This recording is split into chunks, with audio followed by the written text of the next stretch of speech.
સુનંદાજી દોડ્યા પહેલા વેલા પોતાના ભાઈ नंद बाबा ने समाचार आया था, भैया जरा सुनो, आज दिन સુધી तुमने कभी सुना नहीं होगा ऐसा समाचार आज दे रही हूँ, तुम मुझे क्या दोगे?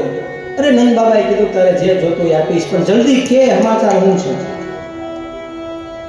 તો સાંભળો, आपके घर लालो भयो। हाँ, लालो भयो शब्द સાંભળ્યો નંદ બાબા નાચવા લાગ્યા, ગાવા લાગ્યા, મસ્ત બનીને ગાયોને કહેવા લાગ્યા, હે ગાય માતા, મેં તમારી સેવા કરી, આજે મને ગૌ સેવાનું ફળ મળી ગયું। હે બ્રાહ્મણો, તમે સંતાપ ગોપાલના જાપ કર્યા હતા, મને એનું ફળ મળી ગયું।